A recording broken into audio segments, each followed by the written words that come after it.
안녕하세요. 올해 30대 중반인 여자입니다. 사실 오늘 들려드릴 제 이야기는 드라마나 영화에 나올 법한 내용이라 혼자서 적을지 말지 고민 많았어요. 숨기고 싶은 내용이지만 저처럼 혹시나 당하실 수도 있으실까봐 이런 사람들도 있다는 것을 알려드리려 글을 적어봅니다. 오늘 제 이야기는 막장 시댁 식구들에 관한 이야기예요. 현재는 너무 행복하게 잘 지내고 있으니 조금이나마 가벼운 마음으로 들어주세요. 오늘 제 이야기 시작해 보겠습니다. 결혼하기 전 저는 주변에서 결혼은 집안과 집안이 하는 거라며 둘째인 남자가 좋고 여유 있는 시댁은 필수라는 많은 말들을 듣곤 했어요. 그렇지만 안타깝게도 그때 저는 시댁 식구들이 제 결혼 생활에 크게 영향을 끼치지 않을 거라고 생각하고 있었죠. 그냥 난 남편만 사랑해서 결혼하는 건데 다른 게 다 무슨 상관이냐며 큰 소리를 쳤던 거예요. 저는 돌아가신 아버지 회사를 물려받아 전반적인 모든 일을 도맡아 하고 있던지라 또래 다른 친구들보다 여유 있는 편이었고 남편도 입시 수학 강사로 일하면서 모아둔 돈도 많은 편이었습니다. 친구의 소개로 이어지게 된 저희는 서로 첫눈에 반해서 바로 미래를 약속하고 함께하게 되었답니다. 남편은 이남 중 둘째로 결혼한 형이 있었고 나중에 듣기로는 결혼할 때부터 아주버님네와 저희는 경제적으로 차이가 있었다고 들었어요. 프리랜서로 수입이 높았던 저희와는 달리 아주버님은 그냥 일반 회사 직장인이셨고 형님은 작은 회사 격리로 아르바이트를 하고 계셨다고 들었거든요. 다만 시간이 지나며 상황을 지켜보니 아주버님은 남편과 성격도 정반대인 사람이었어요. 본인이 쓴 돈을 모두 꼼꼼히 적고 낭비를 줄여서 악착같이 돈을 모으는 남편과 달리 아주버님은 호탕하신 성격만큼 돈도 호탕하게 쓰시는 분이시더라고요. 아무것도 모르던 저는 돈을 펑펑 쓰는 아주버님네 부부를 보고 따로 모아둔 돈이 많아서 여유가 있으신가 보다 생각하고 있었고요. 명절이나 주말마다 함께 시댁에 모일 때면 아주버님 입에서는 항상 투자나 명품, 돈에 관한 이야기가 나오곤 했죠. 재수 씨 그거 알아요? 이놈이 아주 어릴 때부터 지독한 놈이었어요. 어릴 때 친구한테 500원 빌려줘도 어디 수첩 같은 곳에 적어두고 갚아야 할 날짜까지도 적어줬던 놈이에요. 얼마나 꼼꼼한지 혀를 내두를 정도라니까요. 아마 모르긴 몰라도 사기당해서 재수 씨 힘들게 할 일은 없을 거예요. 아주버님이 말씀 안 해주셔도 잘 알고 있어요. 가끔 저렇게 해야 하나 싶을 때도 있다니까요. 조금 편안하게 살아도 될 텐데 말이에요. 재수 씨는 요새 투자나 이런 거 해요? 요새 안 하는 사람 없잖아요. 그냥 다른 사람 하는 것처럼 조금씩만 해요. 일확천금을 노리거나 큰돈을 만질 팔자는 안 되는지 간이 떨려서 잘 못하겠더라고요. 그것도 할 사람이 하나 봐요. 아주버님은 하고 계세요? 그럼요. 사람이 태어났으면 큰돈 한번 만져보고 죽어야죠. 저희는 인생 한번 살 거 제대로 한번 살아보자 주의예요. 재수 씨도 너무 아끼지 말고 이것저것 비싼 거 사서 한번 써보거나 큰 돈을 투자를 한번 해봐요. 그럼 사람이 눈도 높아지고 보는 눈도 생길걸요? 비싼 게 괜히 비싼 게 아니니까. 저도 그랬으면 좋겠어요. 아직은 막 필요성을 못 느껴서. 나중에 살 때 같이 골라주세요. 정말 아주버님은 인생 한번 제대로 살아보려고 하시는 건지 형님과 함께 명절 때마다 입이 떡 벌어지는 가방을 사서 오곤 했고 그럴 때마다 저희에게 바쁘게 자랑을 하곤 했어요. 신상을 샀다나 뭘하나 백화점 VIP가 됐다나 뭘하나 형님이 가방을 자랑하고 있으면 아주버님은 지갑이나 시계 벨트를 자랑했고요. 그럴 때마다 어머님은 뭐라고 했는지 아세요? 아유 이쁘다 그래. 우리 장남 잘 샀네. 우리 큰며느리도 참 잘 어울린다. 장남이 이렇게 빛나고 보기 좋아야 집안이 잘 돌아가는 거 아니겠니? 라고 항상 장단을 맞춰주셨어요. 말씀하시는 걸 보시면 아시겠지만 어머님은 장남을 유독 많이 아끼시는 분이셨어요. 처음에는 종종 서운할 때도 있었지만 어머님의 관심이 모두 아주버님에게 가 있으니 덜 부담스러울 때도 있더라고요. 그렇게 저는 서운하다고 하기보다는 긍정적으로 생각하게 되었습니다. 그날은 퇴근하고 나서 집에서 SNS를 구경하던 때였어요. 누워서 이것저것 살펴보다 보니 형님 SNS에 또 비싼 명품이 올라와 있는 거 아니겠어요? 항상 명품으로 도배를 해놓곤 했지만 그날 구매한 가방은 엄청 비싸기로 유명한 가방이었죠. 오빠, 이거 봤어? 형님이 또 가방 샀나 봐. 이거 엄청 비싼 건데 한 1,000원 넘을걸? 아, 이런 돈이 어디서 나오는 거야? 아주버님 말대로 투자 성공했나? 예슬이도 상황 알잖아. 형네 그럴 상황 아닌 거. 오늘 엄마랑 전화하면서 엄마한테 대충 들어보니 저럴 여유는 없는 것 같던데. 딸도 있고 둘째 계획도 있다면서 저렇게 명품 도배하는 게 좋게는 안 보이네. 그래? 여유가 많이 없으시대? 왜? 어떤데? 그런 거 티는 안 나던데? 누가 SNS에 나 힘들다고 그러려. 인터넷만 보면 돈 많고 행복한 사람 투성이잖아. 들어보니 생활비도 없어서 허덕인다던데 애기 유치원도 다닐락 말락이라고. 그게 말이 돼? 명품 사느라고 애기 거 못 사주고 하는 게 내 상식선에서 말이 안 돼. 내 가방 포기하더라도 애 유치원은 보내야지. 원래 형이 어렸을 때부터 철이 많이 없었어. 딱 고등학교에서 20살 정도 그때쯤부터 그랬어. 친구들 사이에서 가장 비싼 옷을 입고 있어야 했고 가장 좋은 시계를 차고 있어야 했으니까. 그래서 명품 사버리고 카드값이 몇 천 나오는 거 엄마 아빠가 장남이라고 하면서 그거 다 갚아주셨어. 이제라도 얼른 정신 좀 차렸으면 좋겠는데 돈 씀씀이 큰 게 습관이 됐나 봐. 그게 안 되나 보네. 그랬어? 어머님 아버님도 대단하시다. 그걸 다 갚아주시고. 본인들은 먹을 건 못 입고 입을 건 못 사 입으면서 해준 거지. 예슬이도 알잖아. 장남 너무 많이 아끼시는 거. 나는 그냥 뒤에서 상황만 지켜보고 있던 사람이었을 뿐이었어. 내가 이렇게 돈을 악착같이 아끼고 하는 거 다 형처럼 안 살고 싶어서야. 내 형이지만 사실 이래저래 기댈 수 있을 만한 사람은 아니거든. 형수님도 처음 오실 땐 수수하고 단출하게 입으시고 그러셨는데 언젠가부터 사람이 완전히 변하더라고. 둘이 잘 만난 거지 뭐. 우리한테 피해만 안 주면 돼. 어렸을 때부터 아주버님은 돈 씀씀이가 컸다고 했고 그런 아주버님을 시어머니, 시아버지께서는 아무런 말씀 없이 모두 받아주었다고 했어요. 이런 상황을 모두 보고 자랐던 제 남편은 경제관념을 더 공부해야겠다는 생각이 들었던 거였고요. 저는 아버지가 돌아가시고 나서는 엄마하고 항상 악착같이 돈을 아꼈던 기억밖에는 없는데 이럴 수도 있구나, 이런 가정도 있구나 하고 혼자 생각했어요. 이런 이야기를 모두 듣고 얼마 지나지 않아서 형님께서 저에게 전화가 오는 게 아니겠어요? 처음에는 받지 못했는데 3톤 정도가 더 와 있어서 저는 급한 일인가 싶어서 허겁지겁 전화를 다시 드렸습니다.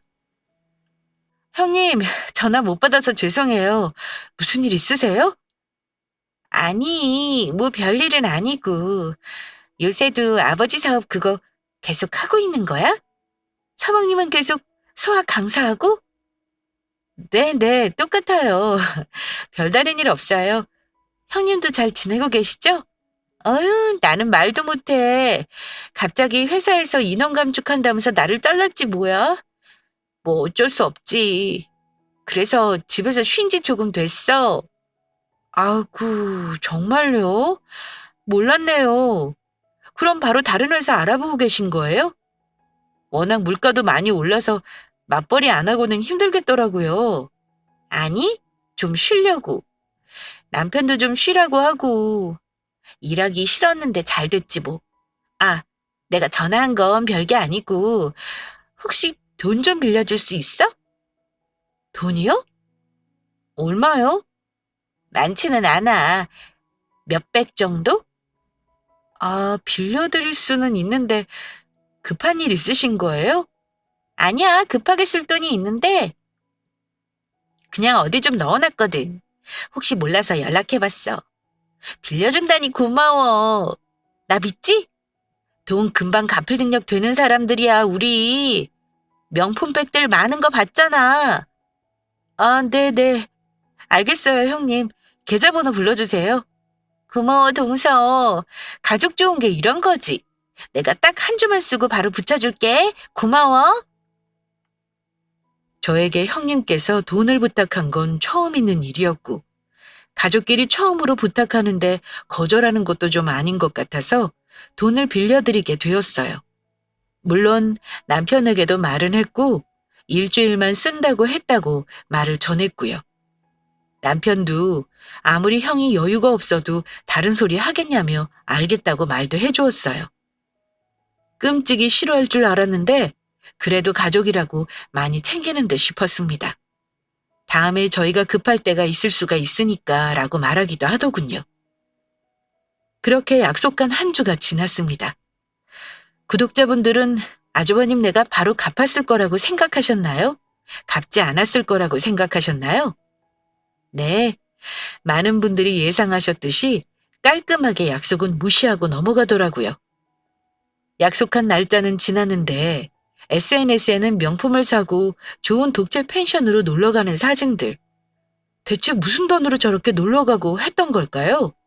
사실 가족끼리 얼굴을 붉히기도 싫었고 사정이 있겠거니 싶어 남편과 저는 한 달 정도 더 기다리기로 했는데 한 달이 지나도 갚을 기미가 보이지 않더군요. 이건 아니다 싶어서 저는 형님에게 전화를 걸었어요. 불편해도 받을 건 받아야 했으니까요. 형님, 여행 다녀오셨나 봐요. SNS에서 봤어요. 혹시 그 저번에 빌려드린 돈 언제 받을 수 있을까요? 저희도 갑자기 급하게 나갈 곳이 생겨서요. 아, 동서 봤구나. 응, 좋다라고. 동서, 우리를 뭘로 보는 거야? 줄 거야. 줄 거야. 걱정하지 마. 언제쯤 받을 수 있을까요? 날짜라도 알면 저희가 계획을 세울 수 있을 것 같아요. 저희도 나갈 돈이 많아서 부탁 좀 드릴게요. 아니, 알아서 금방 준다니까. 나 못 믿니? 줄게. 나 애기 울어서 먼저 들어가. 그렇게 형님은 전화에서도 언제 갚는다고는 절대 말하시지 않더군요. 이 사람들이 갚을 생각이 있는 건지 궁금했어요. 남편에게 말하니 주긴 줄 것 같다고 형수님이 그렇게 많지 않은 돈으로 연까지 끊으시겠냐며 저를 위로해줬고 저와 남편은 그냥 하염없이 기다리게 되었죠. 그렇게 갚을게 하다가 결국 돈은 3, 4개월 정도 뒤에야 들어왔어요. 돈을 안 갚으면 돈을 빌려준 사람이 죄인이 된다더니 나 그 꼴이었지 뭐예요? 그렇게 형님과 아주버님은 소액으로 종종 저희에게 빌려달라고 연락을 하기 시작했어요. 갚는 날을 정확하게 지킨 건 아니었지만 그래도 갚긴 갚았었고 또 그렇게 큰 금액도 아니었고 가족이 부탁하는 거였기에 저희는 종종 빌려주곤 했었던 것 같아요. 몇 번 이런 일이 반복이 되었는데도 아주버님네는 계속 힘들게 허덕였는지 시어머니께서 전화를 주셔서는 저희에게 눈치를 주시더군요. 저희는 잘못한 게 없었는데도 말이에요. 예술아, 혹시 우리 장남네 이야기 들었니? 뭐 좀 물어보려고 전화했다. 아니요, 어머님. 무슨 일 있으시다고 하시던가요? 저는 따로 들은 게 없어서요. 들어보니, 아유, 정말, 뭘 투자한 돈을 날리고 어쩌고, 애 교육비가 어쩌고 난리도 아니더구나. 너희에게 따로 도와달라고 전화는 안 왔어? 네, 온 건 없었어요. 아니, 어쩌다가 그러셨대요? 너네는 알아서 형이 연락도 없고 그런 것 같으면 도와주기도 하고 돈도 붙여주기도 하고 해야지. 안 도와주고 뭐하니? 눈치가 없는 건지 원. 몇 번 빌려드렸어요, 어머님. 못 들으셨나 봐요. 돈 때문에 전화 자주 오셨고 돈도 오고 가고 했어요. 필요하면 연락 주시겠죠. 아무튼 좀 도와줘라. 장남이 잘 돼야 된다, 무조건. 집안이 그래야 서는 거야. 이번에도 아주버님네는 돈을 날린 것 같더군요. 대체 그렇게 해서 언제 돈을 모은다는 걸까요? 계속 돈을 날리면서도 명품을 사대고 여행을 다니고 있는데 말이에요. 슬쩍 상황을 보니 형님은 아직까지 이 상황에서도 일을 쉬고 있는 것 같았고 아주버님만 일을 하고 계시더라고요. 점점 스트레스였어요. 난 남편이 좋아서 결혼을 한 것뿐인데 왜 아주버님네까지 신경 써야 하는지, 그리고 돈을 날렸는데 왜 알아서 내가 돈을 주면서 도와줘야 하는지, 그걸 왜 또 시어머니는 전화 와서 눈치를 주는지, 이런저런 생각에 점점 짜증나기 시작했죠. 그래도 그나마 남편이 중간에서 잘 해결해 주어서 다행이라고 생각했어요. 남편도 엄청 노력하는 걸 저도 알고 있었거든요. 돈에 관해서 굉장히 조심스러운 남편이 돈을 갚는 날도 지키지 않는 형네에게 계속 돈을 빌려주는 것도 가족이라고 많이 신경 쓰는 거였으니까요. 그렇게 저는 점점 형님이나 시어머니의 전화가 오는 게 부담스러워졌고, 어차피 빌려줘도 빌려주지 않아도 욕먹는 거 그냥 빌려주지 말아야겠다고 생각했어요. 그렇게 얼마 지나지 않아서 가족들이 모두 시댁에 모이게 되었는데 형님께서 갑자기 돈을 빌려달라고 말씀하시는 게 아니겠어요? 제가 전화도 피하는 것 같고 뭔가 느낌이 쎄하니 직접 얼굴 보고 말하기로 했나 봐요. 동서, 전화가 잘 안 되더라. 요새 바쁜가? 네, 뭐 이래저래. 남편도 너무 바쁘고요. 나 이번에 돈 좀 빌려줘야겠어. 근데 저번보다 조금 더 크긴 해. 액수가. 몇 천 정도 되려나? 나갈 곳이 급하게 생겨서 그래. 좀 부탁할게. 금액이랑 문자로 다 보내둘게. 네? 몇 천이요? 형님, 그렇게는 저도 힘들어요. 아마 그 정도는 남편도 안 된다 할 것 같고, 크지 않은 금액이라 빌려들었던 건데, 죄송해요. 동서, 웃긴다. 우리가 뭐 사기꾼들이야? 못 갚을까봐 그래? 계속 이렇게 말하는 것도 많이 고민하고 자존심 상해도 말하는 건데, 정말 옹졸하고 치사해서. 아니, 그게 아니고 저희도 여유가 없어서 그래요. 그리고 돈 갚으시는 거 자꾸 늦게 주시잖아요. 저희도 그렇게 큰 돈이 몇 달 미뤄지게 되면 힘들 것 같아요. 아니, 동서가 여유가 없어? 다 아는데 왜 거짓말을 쳐? 동선이 여유 있고 모아둔 돈 많은 거 내가 다 알아. 이렇게 굴기야? 이번은 정말 곤란할 것 같아요. 죄송해요. 저는 점점 선을 넘으려는 형님을 그날 그렇게 바로 거절했어요. 돈을 계속 빌려주니 우습게 본 건지 몇 천까지도 쉽게 말하는 형님이 정말 짜증나더라고요. 저도 정확하게 죄송하다고 말하니 속이 조금 시원해지는 것 같았고요.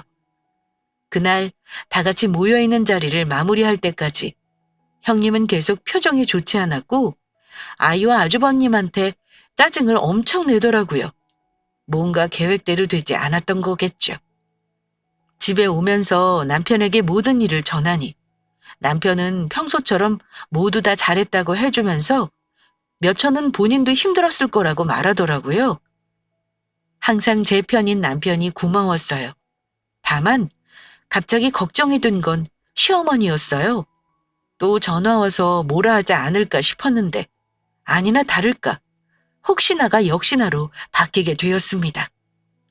예슬아, 내가 첫째한테 다 들었는데 그렇게 묵혀둔 돈 빌려주는 게 힘드니? 빌려주기가 싫은 거 아니고? 정말 너 그렇게 안 받는데 너무하는구나. 어머님, 오해세요. 여태까지 힘들다 하셨을 때 다 도와드렸어요. 빌려드리기 싫은 게 아니고 이번엔 액수가 커서 저희도 무리가 있다는 거였어요. 너 형제사 이간질한다며? 뒤에서 돈 빌려주질 말라고 그렇게 꼬드긴다며? 돈 때문에 그러는 거 아니다. 내가 애들을 어떻게 키웠는데 장남이 잘 돼야 너도 잘 되는 거야. 제가 언제 이간질을 전 한 번도 한 적 없습니다. 어머님, 형님한테 들으신 것 같은데 사실이 아니에요. 그 순간 옆에 형님도 있었는지 갑자기 전화를 받아서 말하더군요. 동서, 어머님 앞에서 거짓말하면 못 써. 왜 나를 거짓말쟁이로 만들어? 왜 그 돈을 못 빌려주는지 나는 이해가 안 가. 지금 어머니께 들어보니 동선에 어머니 아파트 가지고 계시다며. 여유도 있잖아, 다들. 노후 준비 다 되셨으니 챙길 부모가 있는 것도 아니고. 저희 아빠 돌아가시고 나서 보험금으로 아파트 하나 엄마 명의로 있으신 거예요. 그리고 저희 엄마 아파트 있는 거랑 돈을 몇 천 빌려드리는 거랑 무슨 상관이 있는 거예요? 돈을 그렇게 관리를 못 하는데 돈이 남아나지 않는 게 맞죠? 돈을 몇 번을 빌려줘도 다 명품에 써버리시잖아요. 요새 초등학생도 용돈 기입장 쓰면서 아껴 써요. 왜 저희한테 뭐라고 하세요? 돈 없고 능력 없는 본인들을 탓하셔야죠. 돈을 못 갚는 사람들이 문제라는 말은 많이 들어봤어도 돈을 안 빌려주는 사람이 문제라는 건 처음 듣는 말이네요. 뭐? 동서 말 다 했어? 동서가 그렇게 심보를 못 되게 쓰니까 아이가 안 생기지. 안 그래? 심보를 좀 곱게 써.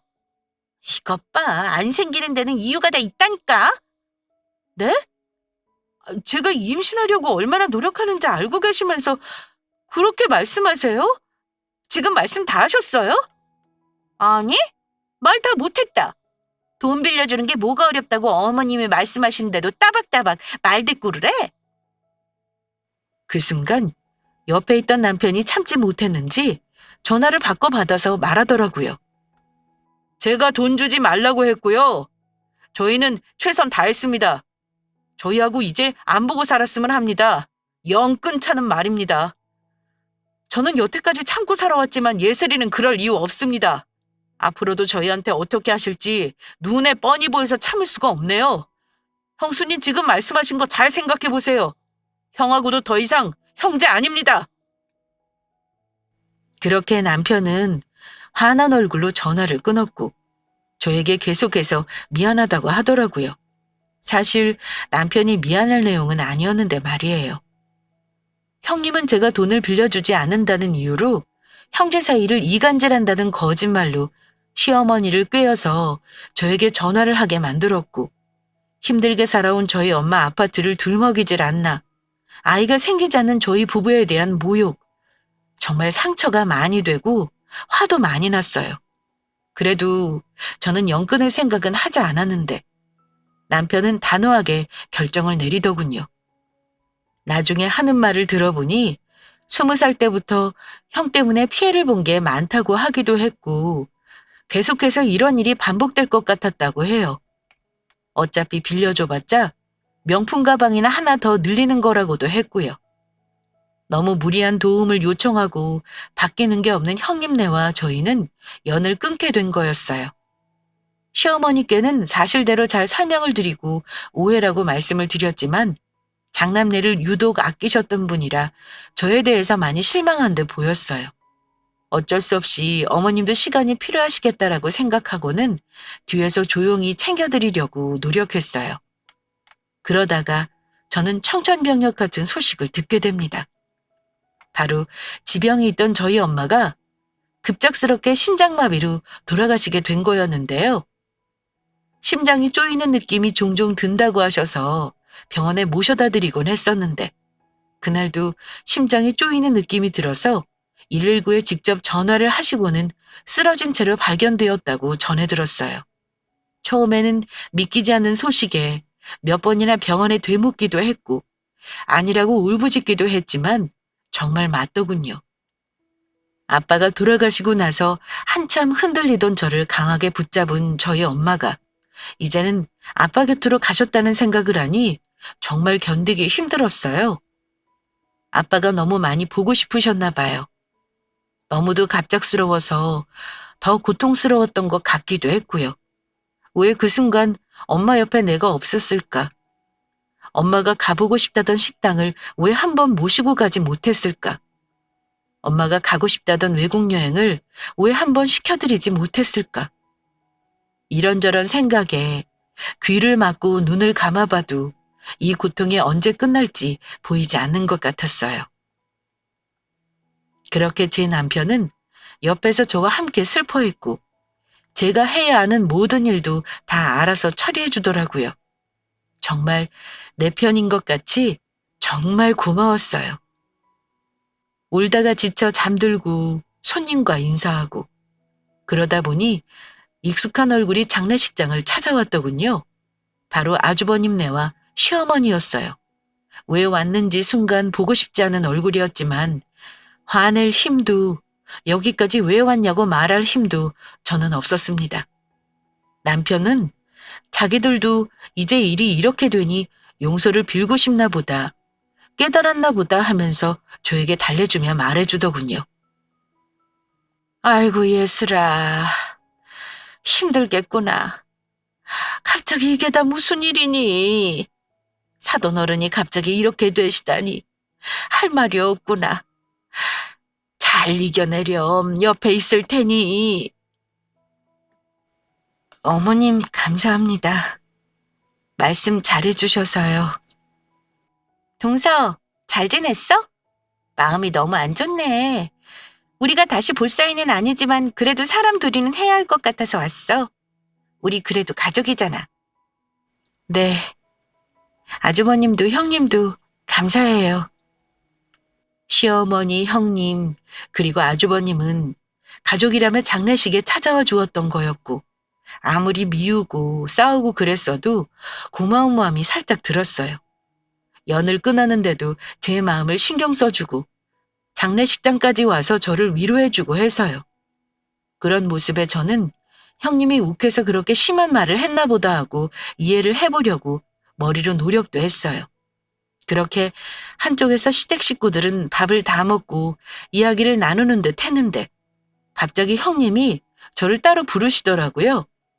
나한테 모진 말을 했던 게 많이 미안했나 보다, 마음에 걸렸나 보다 생각하고는 저도 따라 나섰죠. 동서, 마음이 안 좋겠다. 지금 동서 마음이 어떨지 가늠도 안 되네. 그동안 내가 너무 심하게 했지? 돈 빌려주는 게 당연한 게 아닌데 말이야. 내가 생각이 좀 짧았어. 동서가 이해해. 사과는 안 하셔도 돼요. 그냥 지금 이게 다 뭐가 중요한가 싶어요. 정신이 제가 없어서요. 그래, 그렇겠지. 그것도 이해해. 동서, 우리가 여기까지 오기까지는 또 엄청 고민이 많았어. 어떻게 이야기를 시작해야 할지, 서방님은 또 어떻게 배워야 할지, 동선에도 이런저런 일이 많았던 만큼 우리도 그동안 많은 일들이 있었거든. 네. 하실 말씀이라도. 말할 때가 아닌 것 같긴 한데 하도 급해서 말해. 아버지 보험금으로 어머니께서 아파트에 혼자 살고 계셨다고 했잖아. 어머니 명의로. 네. 근데 그게 왜요? 그거 혹시 우리가 잠깐 살면 안 될까? 우리가 투자를 좀 잘 못해서 집에서 쫓겨나게 생겨서 말이야. 어차피 빈집이고 하니 우리가 잠시 살면 어떨까 싶어서. 우리는 괜찮아도 애기는 어떡해. 길바닥에서 키울 순 없잖아. 지금 유치원도 못 보내고 있는데 말이야. 지금 뭐라고 하셨어요? 그 말 하려고 여기까지 오셨어요, 형님? 전화로 할 얘기는 아니잖아.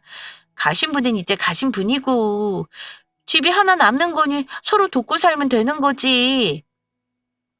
애 아빠한테도 말해보니까 좋다고 하더라고. 지역도 대충 어딘지 알고 있고 문제될 건 없어 보여.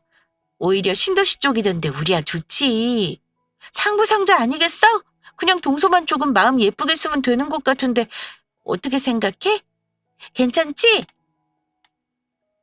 저는 너무 충격받아서 더 이상 할 말이 생각나지도 않더라고요.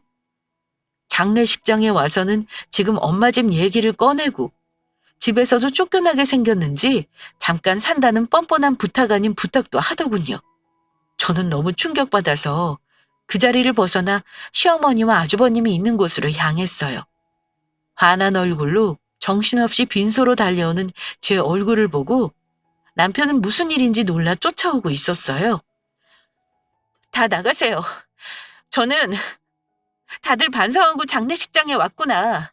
그래도 이 사람들이 양심은 있구나 싶었는데 참 끝까지 이 거지 근성은 바뀌지가 않나 보네요. 갑자기 심장마비로 돌아가신 저희 엄마 아파트 명의가 그렇게 궁금하셨어요? 그리고 어머님, 그 와중에 그 집 들어가서 살라고 말하셨어요? 힘들겠다면서요. 어떤 마음일지 가늠도 안 된다면서요. 어쩜 사람들이 이렇게 못될 수가 있어요? 어떻게 사람들이 이래요? 남보다 못하네요. 재수 씨, 너무 화내지 말고 들어요. 그냥 안타깝다고 얘기를 나누다가 우연히 얘기가 나온 것뿐이었어요. 집이 비어있다고 하니 그냥 들어가면 될 것 같다고 생각한 거예요. 정말 마음 아픈 건 진심이니 오해하지 말아요. 웃기고 앉아있네요. 다 나가세요. 저희 엄마가 지금 이거 들으시면 화가 나서 귀천 떠도실 것 같아요. 빈소에서 큰 소리 내기 싫고요. 그냥 형님 그리고 아주버님은 계속 저희랑 영 끊으면 될 것 같고 어머님도 저에게 더 이상 며느리돌이 기대 안 하셨으면 합니다. 그렇게 예뻐하는 장남 데리고 오래오래 사시길 바래요. 동서, 다 알겠는데 말이 좀 심한 거 아니야? 서로 돕고 살자고 했잖아. 뭐가 문제야? 어머니께서도 누누이 말씀하시잖아. 장남이 잘 돼야 집이 잘 되는 거라고. 마음 예쁘게 쓰지 그래? 그럼 없던 복도 돌아온대. 소금 뿌리기 전에 더 이상 말하지 마세요. 저희는 최선 다했고 도와드렸다고 누누이 말씀드렸어요. 영 끊어야 저한테도 복도 들어올 것 같아요. 그리고 무슨 어디서 형님이래요? 영 끊고 나서는 남남이었죠. 아줌마 나가세요. 아주머니 그냥 이 길로 제발 나가주세요. 형, 그리고 형수님, 그리고 엄마, 정말 이 말이 사실이에요? 이 와중에 장모님 집 탐내셨어요? 진짜 너무들 하시네요. 가족들이란 게 창피해 죽을 것 같아요. 집사람 말대로 나가주세요. 경찰 부르기 전에. 그렇게 시댁 식구들은 입을 삐죽거리며 장례식장에서 나갔고 저와 남편은 멍한 상태로 서로를 바라보고만 있었던 것 같아요. 이 상황이 지금 말이 되는 상황인지 사돈 장례식장에 와서 그 집에 들어가겠다고 하는 것 자체가 제정신이 아닌 것 같았어요. 어떻게 그런 말을 할 수가 있죠? 저는 말 같지도 않은 소리에 절대 안 된다고 끝까지 못을 박았고 강한 저와 남편의 입장에 형님과 아주버님도 별 말은 못하더군요. 이제 시댁 식구에게 1%의 미련도 없다고 남편은 말했고 그건 저도 마찬가지였어요. 완전히 정이 떨어져 버렸기에 저희는 그냥 저희끼리만 잘 살자고 또 한 번 다짐했죠. 그렇게 시간은 흐르고 계절은 지났고 저도 슬픔에 무뎌가고 있었을 때였어요. 시어머니께는 아무리 그래도 어머니인지라 그냥 기본적인 것만 챙겨드리고 있었고 형님네와는 아예 연락이 끊긴 상태였죠. 엄마가 사시던 아파트는 제 명의로 바뀌었고 어떻게 할지 생각하고 있는데 모르는 번호로 전화가 한 통 오더군요. 여보세요? 301호에서 집주인분 맞으시죠? 여기 아파트 경비실에서 전화드렸어요. 아, 네. 안녕하세요. 몇 번이고 인터폰을 했는데 받지도 않으셔서요. 혹시 통화 가능하신가요? 빈집이라 인터폰을 받을 수가 없어요. 지금 거기 엄마 돌아가시고는 아무도 안 살고 있어서요. 하실 말씀이라도 있으세요? 네? 무슨 말씀이세요? 그 집에서 자꾸 시끄럽다고 민원이 들어와서요. 하루에도 몇 번씩 들어오고 아파트 자체 내에서도 민원이 장난 아니에요. 쿵쿵거리는 소리도 난다고 뭔가를 긁는 소리도 난다고요. 아무도 안 살고 계신 거 맞아요? 네, 지금 아무도 안 사는데 이상하다. 제가 오늘 퇴근하고 한번 집에 가볼게요. 네, 부탁 좀 드릴게요. 무슨 일 생기시면 연락 주시고요. 그때가 엄마가 돌아가시고 나서 한 반년 정도 되었을 때였어요. 그 집은 제가 엄마 생각도 나고 해서 딱 한 번 들어가 본 거 말고는 그 뒤로 가본 적도 없었거든요. 근데 왜 시끄럽다고 민원이 들어오는지 이해가 안 갔어요. 인터넷 뉴스에서 보니 층간소음은 무조건 위에서 나는 게 아니고 양 옆에 집에서도 날 수 있다고 하니 그런 거라고 가볍게 생각하고는 남편과 함께 엄마 집으로 향했어요. 아파트 입구로 들어가는데도 되게 마음이 싱숭생숭하더라고요. 엄마가 이쪽에서 인사해줬던 게 생각나기도 하고 운전 조심하라는 엄마의 잔소리가 들리는 것 같기도 했거든요. 301호로 올라가 엄마가 쓰시던 비밀번호를 치니 자꾸 에러가 뜨더군요. 그러고 보니 도어락도 뭔가 달라진 것 같았어요. 여보, 이거 도어락 여보가 바꿨어? 원래 검정색이었잖아. 아니, 난 따로 들린 적도 없는데 뭐지? 왜 이게 바뀌어져 있는 거야? 순간적으로 저는 이상하다 생각하고 저는 계속 문을 쾅쾅 두드리기 시작했어요. 뭔가 이상했거든요. 정말 이곳에 사람이 살 것 같은 예감이 갑자기 들었습니다. 그렇게 한 5분 정도 두드렸을까요? 그러자 안에서도 못 견디게 시끄러웠는지 누군가 나오더라고요. 그 사람들을 본 순간 저는 소름이 목 끝까지 돋았어요. 바로 형님네였습니다. 형님! 아니, 어떻게 여기... 어머, 동서! 여긴 어떻게... 이게 지금 어떻게 된 거예요? 왜 여기 있어요? 안에 저거 짐들인데 뭐예요? 들어보니 시어머니가 예전에 선물을 보내준다고 하셔서 주소를 알려드린 적이 있는데 그거를 기억해두고는 아주버님네에게 주소를 말해준 거였어요. 쫓겨날 위기에 처해서 갈 데가 없어진 형님과 아주버님네는 시어머니 말대로 그곳으로 들어오게 된 거였고요.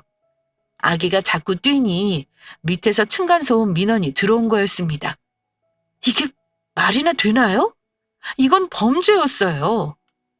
나가세요. 지금 미치셨어요? 이거 주거 침입이에요. 정말 너무 무서워요, 이제. 내가 그때 잠깐 산다고 말했잖아, 동서. 짐 다 넣었는데 또 번거롭게 어떻게 나가? 그리고 우리 투자 어쩌고 사기당해서 지금 갈 데도 없고. 그때 장례식장에서 좋게 말해서 다 알아들은 줄 알았는데 아니었나 보네. 이왕 이렇게 된 거 2년만 살게. 2년만 있으면 그 투자 금액 다시 회수할 수 있대. 무조건 이사할 테니까 걱정하지 말고. 그 순간 저는 형님의 따귀를 때리고 말았어요. 사람이 아닌 것 같은 모습에 너무 무섭기도 하고 어떻게 사람이 저렇게 본인만 생각할 수 있는지 소름이 돋을 지경이었거든요. 남들보다 못하다는 생각이 자꾸 머릿속을 맴돌았어요. 제가 언제 그랬어요? 제가 언제 여기서 살아도 된다고 했냐고요? 사람이세요? 진짜 기도 안 차서. 지금 바로 경찰 부를게요. 아니, 그리고 저희 엄마 짐들을, 엄마 물건은 어떻게 하신 거예요? 엄마 냄새 맡고 싶어서 다 치우지도 않았는데. 형수님, 형! 진짜 징글징글하다. 이건 범죄야! 제가 경찰을 부르는 동안 아주버님과 형님은 시어머니에게 급하게 전화를 해서 부르는 것 같았어요. 그동안 저는 집으로 들어가서 물건을 다 부수기 시작했고 부수는 동안 방 한켠에 놓여있는 저희 엄마의 짐들도 발견했어요. 그걸 보자 남편은 화가 많이 났는지 형과 몸싸움을 시작했죠. 모든 건 다 엉망이 되었고 저는 순간적으로 숨도 잘 쉬어지지 않더군요. 공황장애가 오는 것처럼 말이에요. 경찰이 와서는 모든 상황을 정리하기 시작했어요. 경찰이 말하길 몸싸움이 있었던 부분은 크게 문제되지 않고 합의로 금방 이어지지만 형님네가 저희 엄마 집에 불법으로 머무르고 있던 부분은 주거 침입으로 나가는 게 맞다고 했습니다. 그 순간 시어머니가 도착을 하시더니 저희 앞에서 또 장난편을 들더라고요. 예슬아. 지금 너 경찰 부른 거니? 네. 불법으로 주거 침입하고 있었으니까요. 그리고 제가 장례식에서 절대 이 집 살게 할 수 없다고 말씀드렸죠? 근데 주소까지 알려줘서 지금 이 사태를 만드세요? 저희랑 모르는 사람이 저희 집에 들어와서 사는 거 그거 불법이지 뭐예요? 꼭 이렇게 했어야만 했니? 그래도 네 남편 형 아니냐? 평생 산다는 것도 아니고 잠시 2년 정도 지낸다기 알려줬다. 그게 뭐가 문제냐? 장남인데. 아이고, 그거 하나를 배려를 못하고 못되게 구네. 엄마, 진짜 너무하시네요. 저 사람 엄마 냄새 맡고 싶다고 엄마 짐도 그대로 다 뒀던 사람이에요. 엄마 손길 닿았을까봐 아무것도 못 만지겠다고 한 사람이라고요. 이제 엄마도 더 이상 연락하지 않겠습니다. 이런 사람들이 제 가족이라는 게 소름이 끼쳐요. 보험도 해지할 예정이고 용돈도 이제 따로 받으실 일 없을 거예요. 제가 여태까지 부족함 없이 잘 챙겨드렸었죠? 이제 그럴 일 없습니다. 다들 경찰분들 따라가시고 예슬이한테 속지 않은 마음으로 사세요. 잘못한 걸 알 수 있을지는 모르겠지만요. 너 말 다 했니? 갑자기 왜 그러니? 엄마하고 아들이 어떻게 연을 끊을 수 있어? 내가 조금 심한 부분이 있으면 사과하마. 그래, 동의 없이 집에 들어가게 한 거 예슬이한테도 미안하구나.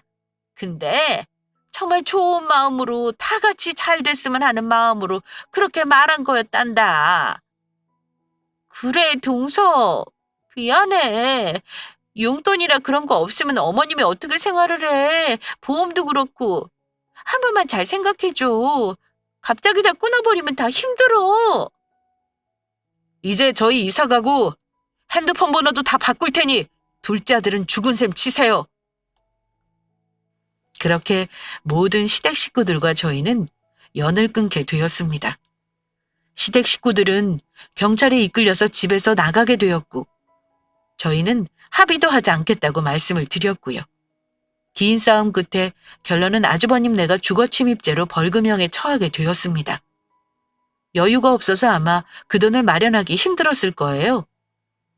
이 소식을 들었는지 시댁 식구들은 계속해서 전화를 하거나 찾아와서는 잘못했다고 무릎을 꿇고 빌었지만 저희는 전화를 모두 차단하고 집 문도 열어주지 않았습니다. 그 뒤로 어떻게 살고 있는지는 잘 모르겠지만 아이까지 넷이서 단칸방에 산다는 소식을 친척을 통해 전해 들었어요. 그 아이는 무슨 죄인지 잘 모르겠지만 엄마 아빠를 잘못 만난 탓이겠죠. 저는 계속해서 아빠 회사에서 일을 하고 있고 남편도 학원을 옮겨 잘 해내고 있습니다. 저희는 그때 시댁에 말한 대로 이사도 가고 번호도 바꿔서 시댁 식구들이 아예 찾지 못할 거라고 생각하고 있습니다. 사실 이 모든 일을 받아들이기까지는 시간이 좀 걸렸어요. 상식선으로 이해하기 힘들었거든요. 그래도 옆에서 남편이 잘 위로해줘서 이겨낼 수 있었던 것 같아요. 또 이렇게 힘든 일을 겪은 저희에게 기쁜 일도 생겼는데 바로 제가 아이를 갖게 되었다는 점인데요. 기다리고 기다렸던 만큼 너무 소중하고 예쁜 아이입니다. 예쁜 아이를 품고 좋은 생각만 하려고 합니다. 지금까지 들어주신 모든 분들 너무 감사합니다. 따뜻해지는 날씨만큼 좋은 일만 있으시길 바랄게요. 감사합니다.